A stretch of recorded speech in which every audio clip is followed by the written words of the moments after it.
Vous êtes au domaine de Poulaine, qui est un lieu de la région Centre-Val de Loire, dans le département de l'Indre, et l'ancienne province Berry, qui comportait deux départements, le Cher et l'Indre.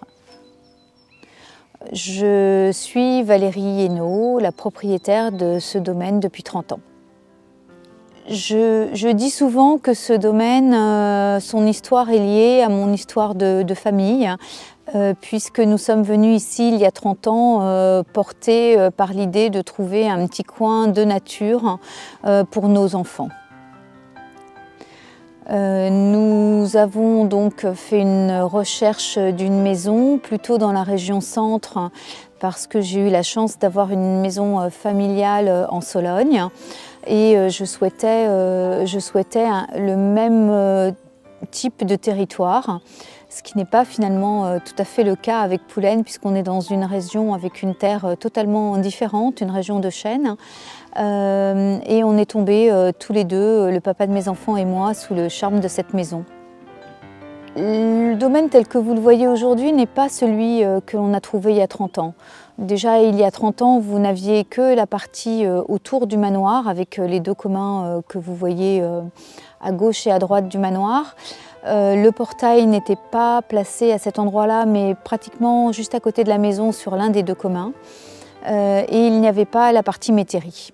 Lorsque nous avons acheté cette maison, il y avait beaucoup à faire pour la restaurer au niveau intérieur. Elle avait été assez malmenée au courant du XXe siècle. Donc nous avons commencé à la restaurer et nous avons souhaité travailler avec des artisans locaux. Et petit à petit, le bouche à oreille a fait qu'un ancien est venu nous déposer une monographie. Et dans cette monographie, on a découvert l'existence d'une métairie. J'ai demandé où elle était et on m'a emmené en travers bois, puisque le jardin était à peu près aussi abandonné que la maison, complètement en friche. Et au travers bois, on m'a montré des bâtiments qui étaient à l'entrée du village, que je n'avais jamais vraiment remarqués, et qui constituaient les bâtis de l'ancienne métairie. La maison telle que vous la voyez aujourd'hui avec sa terrasse, c'est pas du tout ce que l'on avait trouvé. On avait une maison avec absolument rien autour, vraiment que des friches. Comme on voyait des restes de ce qui nous semblait être peut-être des douves sèches ou des murs, on a préféré essayer de nettoyer beaucoup à la main. Ça nous permettait de lire, on pensait qu'il y avait eu un jardin, qu'il y avait eu quelque chose, mais il n'y avait rien aux archives de l'Indre et personne n'était capable de nous renseigner. Au départ, notre idée du jardin, je pense qu'on n'avait pas... on voyait ce paysage, on voyait ces grands arbres, mais je ne m'étais pas encore approprié ces grands arbres. J'étais persuadée qu'il y avait une histoire dans cette maison. J'étais persuadée que cette maison était ancienne. Je la regardais, je l'ai regardée pendant presque 25 ans. Pendant 25 ans, j'étais persuadée qu'il y avait quelque part des archives, que quelque part j'allais apprendre, connaître, découvrir l'histoire de cette maison.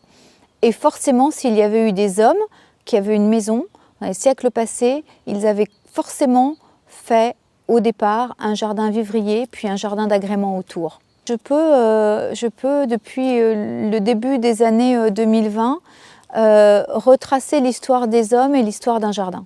On n'a pas ici, c'est vraiment une maison à vocation agricole, on n'a pas de terrasse Renaissance. On a un bâtiment de la Renaissance, mais on n'a pas de jardin, en tout cas dans les écrits on ne retrouve rien. Et on a finalement une phase d'amélioration de l'habitat, de plus de confort dans les années 1740 à 1760, et c'est là où on mentionne pour une première fois un jardin au septentrion. On sait que donc dans les années 1740-1760, on a cette description de ce jardin, on a la description de grands arbres qui sont plantés, et on va avoir une vente.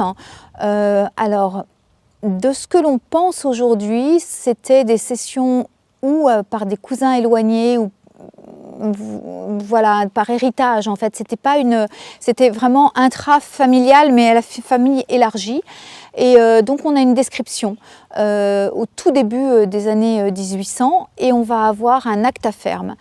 Et donc le propriétaire, qui est un monsieur Godot d'Entraigues, va décider de mettre la métairie en fermage et va s'octroyer des parcelles existantes qui étaient donc des jardins d'agrément qu'il décrit, mais également il va décider de garder deux autres parcelles qui sont à l'endroit du chemin d'eau et du cheminement, là où on a pensé, nous, trouver des clairières.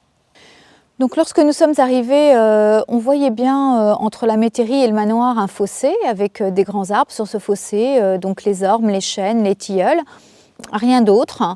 On voyait des arbres autour de la maison, on voyait ce séquoia devant la maison, on voyait des platanes et là c'est la trace de chênes anciens le long d'un chemin dans la forêt, mais rien d'autre.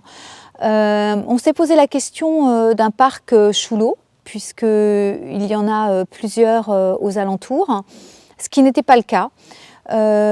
Donc on a pris appui sur ce terrain pour nous reconstruire un jardin.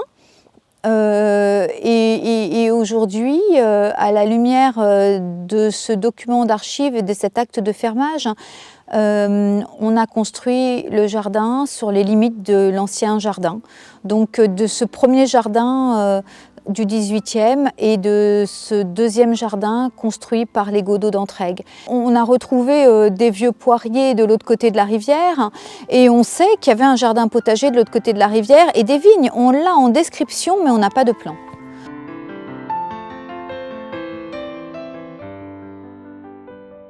On a décidé de vraiment sauvegarder ce que l'on voyait, ce qui nous semblait être écrit sur le terrain.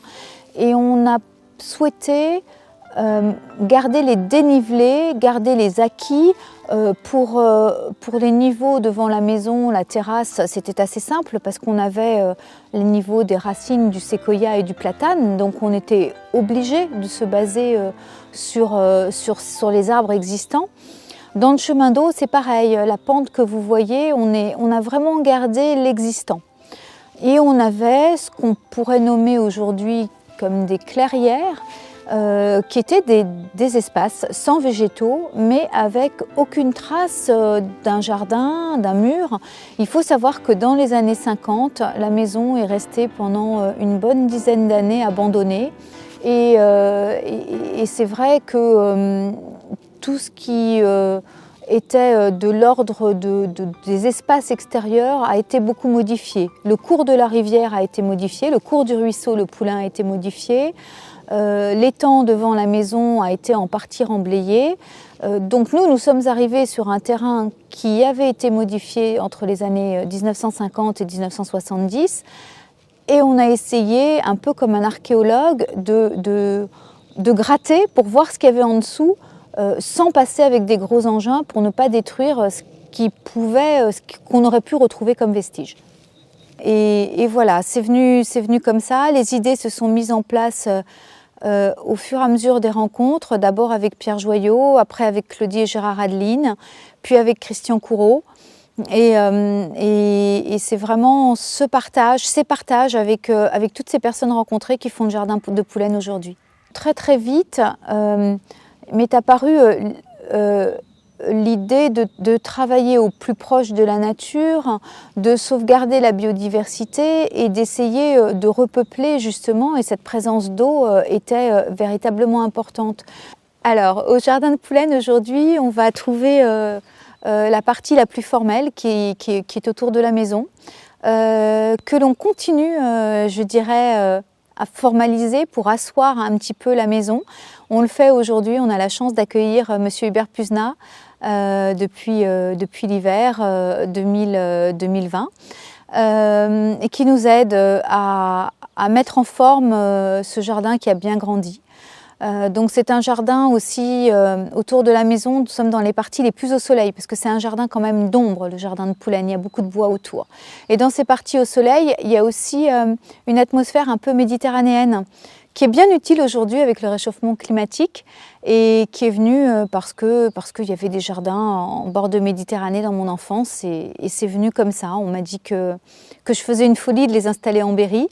Et puis aujourd'hui, je suis ravie de sentir la lavande, le romarin ou de voir des mûriers à feuilles de platane derrière la piscine. Et voilà, c'est un jardin d'atmosphère, c'est un jardin de rencontres. Aujourd'hui, on va y trouver une roseraie, on va y trouver un chemin d'eau avec des vivaces. Bordé d'iris. Pourquoi bordé d'iris? Parce qu'un jour j'étais enceinte et que je pouvais plus aller dans mon jardin, donc je suis allée me promener à Bagatelle et que j'ai vu un chemin d'eau avec des iris et que j'ai eu envie de refaire la même chose à Poulaine. On va y trouver un jardin potager, on va y trouver un jardin de bambou. Parce que petite, il y avait un jardin de bambou chez ma grand-mère. On va y trouver un arboretum qui n'a pas vocation à être scientifique. On y trouve des arbres qui sont des arbres qui me plaisaient, que j'avais vus dans des voyages. Et j'ai demandé à Claudie et Gérard Adeline de m'aider à construire cet arboretum. On peut y trouver aussi des variétés horticoles, simplement parce que j'aimais leur floraison, leur fructification. Leur bois. C'est vraiment un jardin plutôt personnel, je dirais. Eh bien aujourd'hui, je regarde les plantes. Ce qui m'intéresse, c'est de voir si elles sont en bonne santé. Je regarde les insectes, je regarde les oiseaux. Je veux observer cette nature et ce que je souhaite, c'est pouvoir la préserver. Le jardin, c'est l'écrin des bâtiments. On a restauré une partie des bâtiments, il faut continuer et ce que j'aimerais, c'est laisser un jardin et des bâtiments en bon état de marche dans quelques années. Le jardin pour moi c'est un lieu où l'on rêve, un lieu apaisant, un lieu protecteur. Je crois que je suis née dans un jardin pratiquement. J'ai toujours eu des jardins ou des territoires avec des animaux dans mon enfance. J'ai accompagné ma grand-mère, j'ai accompagné maman, j'ai accompagné papa sur leur terrain respectif. Petite, je jouais avec un tracteur et avec une ferme et mes poupées ressemblaient plutôt à des personnes qui travaillaient dans un jardin. Donc je crois que je suis tombée dans la marmite toute petite, comme Obélix, non ?